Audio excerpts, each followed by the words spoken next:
बिस्मिल्लाहिर्रहमानिर्रहीम। अस्सलाम वालेकुम नाज़रीन, आप यूट्यूब चैनल देख रहे हैं, मैं इमरान ख़ान। नाज़रीन, इस वक्त जो सबसे बड़ा सवाल पूछा जा रहा है वो सवाल ये है कि क्या डोनाल्ड ट्रंप दोबारा जंग शुरू कर देगा या वो जंग से अपने आप को बचाएगा। इसमें दो तरह की राय है। ज़्यादा लोगों का ये मानना है कि Donald Trump full fledged war में दोबारा नहीं जाएगा। उसकी वजह यह है कि डोनाल्ड ट्रंप को जंग के लिए जिस तरह की सपोर्ट चाहिए वो डोनाल्ड ट्रंप को अपने इत्तेहादियों की जानिब से या दुनिया की जानिब से या वो ममालिक जो पहले अमेरिका के साथ मिलकर जंग में जाते थे उनकी जानिब से वो सपोर्ट मिली नहीं है। इस पर एक बड़ा ज़बरदस्त आर्टिकल द इकोनॉमिस्ट ने भी लिखा है कि ट्रंप दोबारा जंग की तरफ नहीं जाएंगे। वो समझ चुके हैं कि उन्हें ये जंग शुरू ही नहीं करनी चाहिए थी। सारे एक्सपर्ट ये कह रहे हैं कि जंग में कम से कम किसी एक की शिकस्त होती है। अगर ईरान में जारी जंग में सीज़ फायर से जंग का खात्मा हुआ तो सबसे बड़ी शिकस्त खाने वाले अमरीकी सदर डोनाल्ड ट्रंप होंगे, ये इकोनॉमिस्ट ने कहा। उनके मुताबिक ईरान के खिलाफ इस जंग ने अमरीकी ताकत को चलाने के नए तरीके के लिए सदर ट्रंप के विजन की कमज़ोरी को जाहिर किया है। ट्रंप दोबारा जंग की तरफ नहीं जाएंगे। अब वो समझ चुके हैं कि उन्हें यह जंग शुरू ही नहीं करनी चाहिए थी। अमरीकी सदर के ईरान को तबाह करने की धमकियों से भरपूर इश्तियाल अंगेज बयानात अब इस तरह लगते हैं जैसे वो अपनी पसपाई को मजबूत जाहिर करने की कोशिश कर रहे हो। यानी वो हार गया है। एक हारे हुए आदमी की ज़बान लगती है। डोनाल्ड ट्रंप कभी गाली देते हैं, कभी धमकी देते हैं, कभी कुछ और कहते हैं। तो इन चीज़ों पे द इकोनॉमिस्ट ने कहा कि ट्रंप जानते हैं कि नई जंग मंडियों में खौफ व हरास पैदा करेगी और सुनहरी दौर के दावे के बाद वो खुद को मज़ायका खेज बना सकते हैं। हालात दुनिया के ख़राब होंगे, ट्रंप की मकबूलियत ख़राब हो जाएगी। ट्रंप के तीन बड़े मकासद मशरिक़ वस्ता को ज़्यादा महफूज और खुशहाल बनाना, ईरानी हुकूमत का खात्मा करना और ईरान को मुस्तकिल तौर पर जोहरी ताकत बनने से रोकना बड़ी हद तक पूरे ही नहीं हो सके। यानी जो कुछ डोनाल्ड ट्रंप इस जंग के पीछे चाहता था उसमें से डोनाल्ड ट्रंप कुछ भी नहीं कर पाया। बड़ा तफसीली ये एक आर्टिकल लिखा गया है द इकोनॉमिस्ट में और इसमें बहुत सारे एक्सपर्ट्स की जो राय है वो भी यही है इसी हवाले से कि डोनाल्ड ट्रंप के लिए मुश्किल है कि वो जंग दोबारा शुरू करे। उसका एक सबसे बड़ा रीज़न मैं आपको ये देता हूँ कि दुनिया भर के ममालिक ने डोनाल्ड ट्रंप की ये दरख्वास्त मुस्तरद कर दी है जिसमें डोनाल्ड ट्रंप ये कहता है कि मेरे साथ चलो और चल के आबनाए हुर्मुज़ को खोलो और ताकत के बलबूते के ऊपर हम कंट्रोल करते हैं ईरान को। लेकिन ये बात मानी नहीं जा रही डोनाल्ड ट्रंप की। अब जिन ममालिक से डोनाल्ड ट्रंप ने रिक्वेस्ट की है ज़रा वहाँ से जो इतला आई है वो देख लें आप। बरतानिया ने डोनाल्ड ट्रंप की ये रिक्वेस्ट नहीं मानी, वो अब इस लड़ाई के अंदर नहीं जा रहा, उन्होंने कैटेगोरिकली कह दिया। इटली ने भी यही कहा, स्पेन ने भी डोनाल्ड ट्रंप का आइडिया मुस्तरद कर दिया, जापान ने भी मुस्तरद कर दिया। फ्रांस हिचकिचाहट का शिकार है। मैक्रोन आपको पता है वो कभी हाँ कभी ना, लेकिन मैक्रोन अपने आप को यूरोपीय यूनियन से अलग नहीं कर सकता। नॉर्वे इन्होंने भी मुस्तरद कर दिया, कनाडा ने भी मुस्तरद कर दिया, ऑस्ट्रेलिया ने भी मुस्तरद कर दिया है। याद रखिएगा ऑस्ट्रेलिया समंदरों के अंदर अमेरिका के सबसे बड़े इत्तेहादियों में से एक है, क्योंकि एक क्वाड नाम की तंजीम है जो बनी हुई है जिसमें 4 ममालिक हैं, अमेरिका है, ऑस्ट्रेलिया है, जापान है, इंडिया है। तो ऑस्ट्रेलिया के बड़े ज़बरदस्त ताल्लुकात हैं अमेरिका के साथ दिफाई नौइयत के, लेकिन ऑस्ट्रेलिया ने भी मना कर दिया। चीन ने कोई जवाब नहीं दिया, नीदरलैंड ने कोई जवाब नहीं दिया, जनूबी कोरिया कोई तस्दीक उनकी तरफ से नहीं हो सकी कि वो डोनाल्ड ट्रंप के साथ जाएंगे या नहीं। दुनिया के वो तमाम ममालिक जो तगड़े ममालिक हैं, बड़े ममालिक हैं, वो डोनाल्ड ट्रंप के साथ खड़े नहीं हो रहे और जो भी डोनाल्ड ट्रंप के साथ खड़ा हो रहा है उसको इसका नुकसान हो रहा है। अभी मैं आपको एक बहुत बड़ी खबर देने वाला हूँ, लेकिन उससे पहले आपको एक बड़ी इंटरेस्टिंग खबर मैं आपको बताता हूँ कि डोनाल्ड ट्रंप का एक बहुत बड़ा एसेट था यूरोपीय यूनियन में, हंगरी का वज़ीर आज़म। ये जो हंगरी का वज़ीर आज़म है ये 16 साल से वहाँ पे इक़्तिदार में है।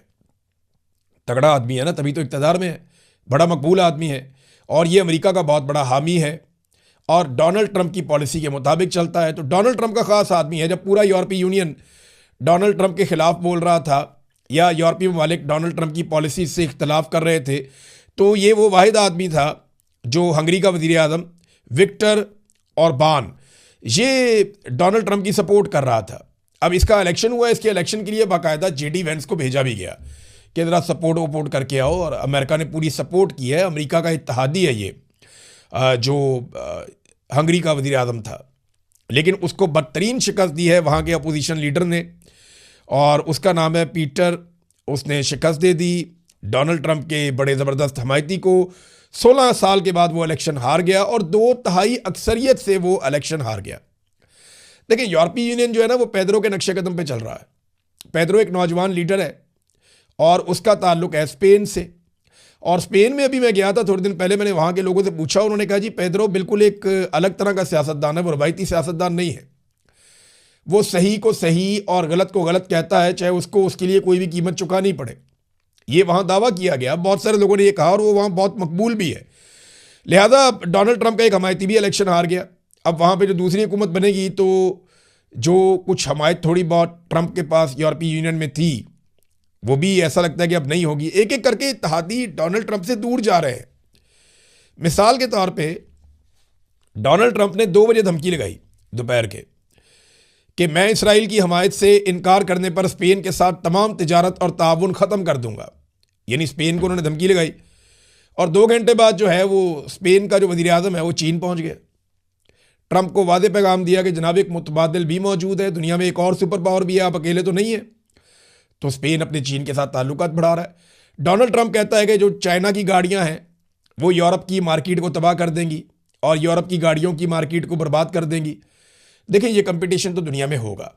इस वक्त मुकाबला दुनिया में है इलेक्ट्रिक गाड़ियों का। आने वाली चंद दहाइयों में पूरी दुनिया से जो पेट्रोल और डीजल पे चलने वाली गाड़ियां वो ख़त्म हो जाएंगी। यहाँ यूरोप में अब गाड़ियाँ वो यूरो 6 गाड़ियाँ आ गई हैं। ये कोशिश करते हैं कि इलेक्ट्रिक गाड़ियाँ लोग चलाएं, दूसरी गाड़ियाँ ना चलाएं। और इलेक्ट्रिक गाड़ियाँ बनाने में इस वक्त पूरी दुनिया में सबसे आगे चाइना है। इसकी लगभग 60% के करीब मार्केट चाइना के कंट्रोल में है। जापान में गया था, मैंने वहाँ लोगों से पूछा, उन्होंने कहा जी हम कोई ऐसी काबिल ज़िक्र शानदार इलेक्ट्रिक गाड़ी नहीं बना सके जिसकी हम दुनिया के सामने रख सकें। वहाँ कंपनियां कोशिश कर रही हैं, लेकिन जिस तरह चाइना आगे निकल गया, जिस तरह नए नए मॉडल उन्होंने बनाए और जितनी ज़बरदस्त टेक्नोलॉजी से वो गाड़ियां बना रहे हैं, और चाइनीज़ गाड़ियां बहुत जल्दी चार्ज होती हैं, बहुत ज़्यादा देर तक चलती हैं, तो उनकी क्वालिटी बड़ी शानदार है।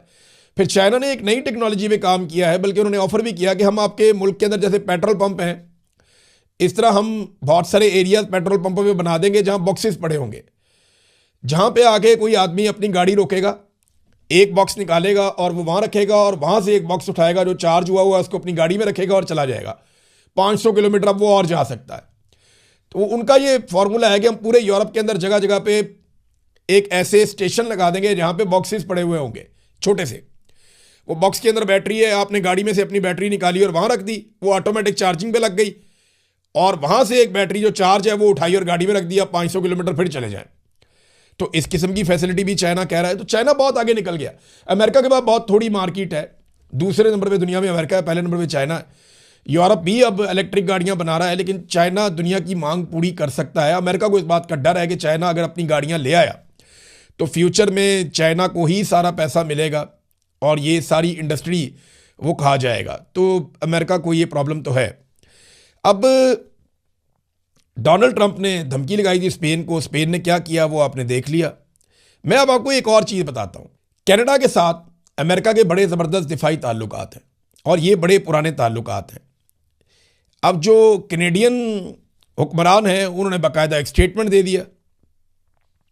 उन्होंने कहा वो दिन चले गए जब हम अपने हर फौजी डॉलर में से 70 सेंट अमेरिका को भेजते थे। यानी कनाडा की फ़ौज का जितना बजट होता था उसका 70% वो अमेरिका को भेज देते थे। यानी हर फौजी डॉलर, यानी फ़ौज का डॉलर वही है ना जो फ़ौज के लिए मुख्तस हो जाता था कि जनाब इससे फ़ौज की चीज़ें लेनी है। तो वो कहते हैं फ़ौज के लिए जो पैसा हम खर्च करते थे उसमें हर डॉलर में से 70% या 70 सेंट हम अमेरिका को भेजते थे। एक वो भी दौर था, अब वो दौर ख़त्म हो गया। मुमालिक आहिस्ता आहिस्ता अपने आप को खुद मुख्तार कर रहे हैं। उन्हें समझ आ गई है कि अगर ईरान जैसा मुल्क इतनी कमज़ोरियों के बावजूद, 3 दहाइयों की पाबंदियों के बावजूद दुनिया की सुपर पावर कहलाने वाली स्टेट के सामने खड़ा हो सकता है और अपना मुकाबला कर सकता है,